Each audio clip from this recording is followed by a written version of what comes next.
2 minutinhos para o meio-dia, 11 horas 58 minutos. Seguimos aqui ao vivo, como sempre, na CNN, para agora compartilhar com você a discussão sobre o marco fiscal deste nosso Brasilzão.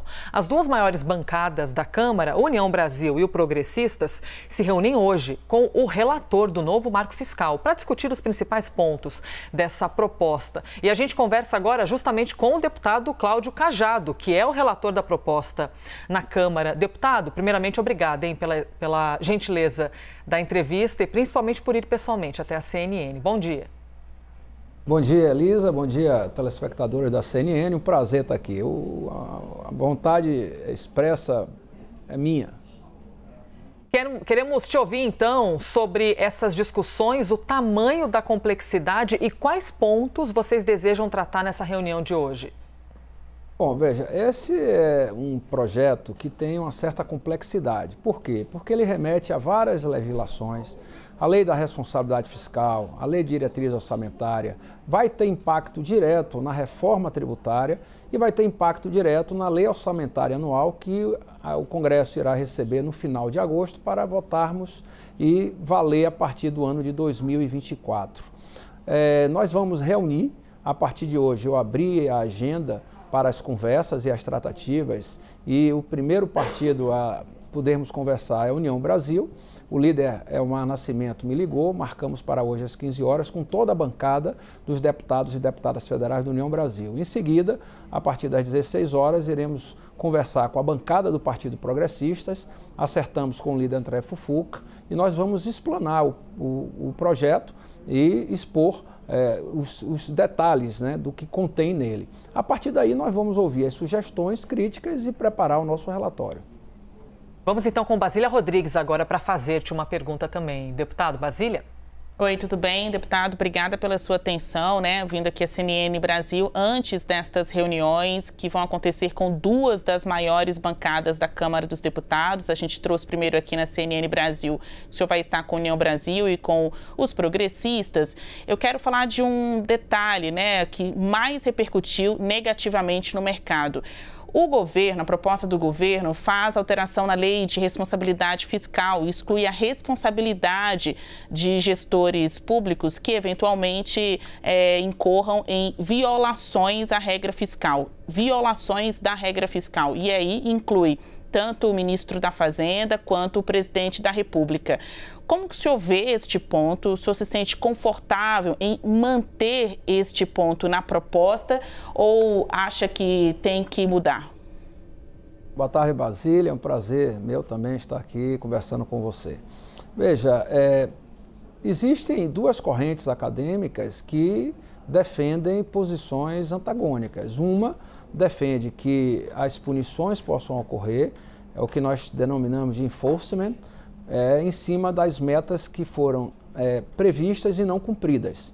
E existe uma outra corrente que admite que não deva haver punição. Por quê? Pelo argumento de que se você se compromete a atingir determinada meta e não consegue, obviamente, se você for punido, você estaria se autoincriminando. Então você tenderia a diminuir aquela possibilidade de meta a ser alcançada justamente para não sofrer a punição. Então vamos supor, você quer alcançar uma meta de 1%, mas sabendo que se você não alcançar, mesmo justificando, você seria punido, você faria uma meta de 0,3. Então, existem essas duas correntes. Eu não tenho nenhuma posição pré-estabelecida. Eu acredito que a melhor forma de conduzir o relatório é deixar que as críticas, sugestões e correntes que pensem diferente possam se manifestar livremente para que a gente possa, ao final, na elaboração final do relatório, ter a nossa posição. Eu não quero aqui manifestar nenhuma posição pessoal, mas quero deixar que o debate ocorra. Seguimos aqui ao vivo na CNN, meio-dia, 2 minutos. Gustavo Uribe, que chega agora para a conversa também. Uribe, por favor. Relator, as metas que foram estabelecidas pelo Ministério da Fazenda em relação ao resultado primário são bastante ambiciosas. E há alguns críticos que dizem que será necessário haver um aumento da carga de impostos. Há um horizonte na proposta, o senhor considera, para o aumento da carga tributária do país? Oi, Uribe, veja, não vejo nenhuma possibilidade da Câmara votar a elevação de carga tributária. O próprio presidente Arthur Lira já deixou claro que a Casa não irá aprovar nenhuma matéria nesse sentido. E conversando com os parlamentares e os líderes dos partidos com assento na Câmara dos Deputados, a gente vê claramente que não existe nenhuma possibilidade de votar-se aumento de carga tributária, porque já é muito elevado, ainda mais em momentos de crise como vivenciamos.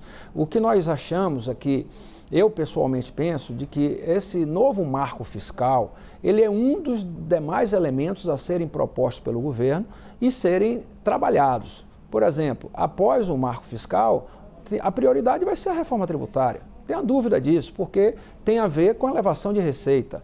Não no intuito de elevar a carga tributária, mas de juntar impostos e tributos, fazer com que haja uma nova parcela de contribuintes que estão fora de hoje pagarem tributos e sejam inseridos nesse contexto. Você tem aí a Receita do Brasil para melhorar a sua fiscalização, cobrar de quem não paga. Então, eu acredito que há sim possibilidade de se elevar a carga tributária em patamares entre 120 e 150 bilhões, que é o necessário para você dar uma alavancagem nesse primeiro ano para atingir o objetivo do novo marco fiscal.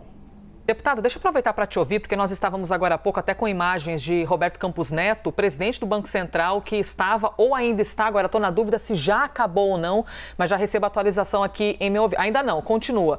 Ele está respondendo a uns questionamentos dos senadores. E lógico, quando a gente fala de marco fiscal, isso acaba batendo diretamente nas nossas expectativas econômicas para as decisões do Banco Central. Então, quero ouvir-te, por favor, porque Campos Neto disse o seguinte: ele foi questionado sobre se a nova regra fiscal seria o suficiente para garantir a queda na taxa de juros, afirmou que é sim uma parte importante na composição da avaliação do Banco Central. Quero ouvir o senhor também sobre a celeridade dessa decisão a ponto de conseguir desaguar um pouquinho em cima da tomada de decisão do Copom. Elisa, veja, o marco fiscal tem a ver com política fiscal. O próprio nome já deixa isso claro. E a política monetária, que é da competência do Banco Central, tem uma consequência da política fiscal. Ela é uma consequência da política fiscal. Então, se nós votarmos esse novo marco fiscal, se votarmos a reforma tributária, se dermos uma lei de diretriz orçamentária já amparada e hermeticamente harmonizada, tanto com o marco fiscal quanto com a tributária, a reforma tributária, nós estaremos dando exemplos e demonstrações claras de equilíbrio da conta pública, equilíbrio da gestão pública. E isso, eu não tenho a menor dúvida, vai sim baixar as taxas elevadíssimas dos juros que se pratica hoje no Brasil.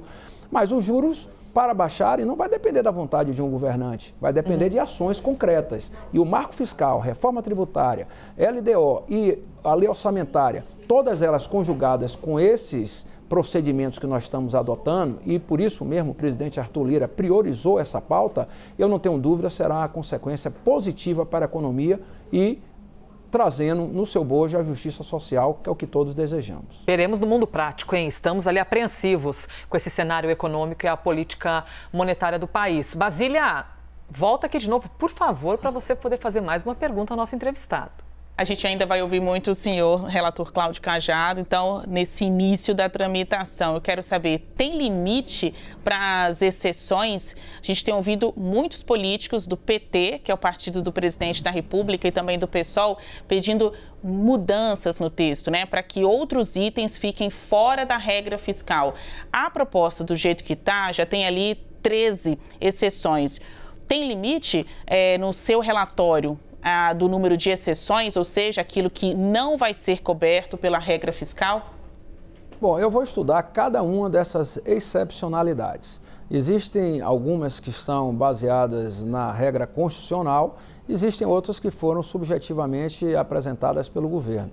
Nós vamos nos dedicar a cada uma dessas excepcionalidades, mas antes eu não quero aqui antecipar se vou mantê-las ou retirá-las. O importante é que o debate ocorra, que a sociedade esteja preparada para sugerir e poder criticar esse texto dessa lei, porque nós acreditamos que o novo arcabouço fiscal não é para o atual governo, serve para o atual governo e para os futuros, dando o equilíbrio necessário para termos a macroeconomia em condições, em patamares condizentes com a realidade que o Brasil deseja.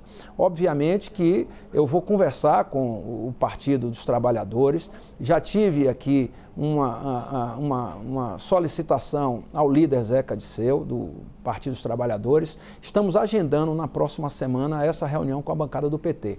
Para mim não tem nenhum problema conversar com quem pensa diferente. O importante é que tenhamos uma legislação que espelhe o consenso e a expressiva maioria da Câmara dos Deputados e do Senado Federal. E nós agradecemos a entrevista, porque do lado de cá, a nossa função enquanto jornalista é questionar, é trazer o olhar crítico. Então agradecemos a gentileza do deputado Cláudio Cajado, que é justamente o relator da proposta tramitando na Câmara. Bom trabalho, boa sorte aí nas tratativas, deputado. Obrigado, Elisa. Obrigado, Basília. E estou sempre à disposição. Um abraço aos telespectadores da CNN. Obrigada, Basília Rodrigues também e Gustavo Uribe, que participaram dessa entrevista.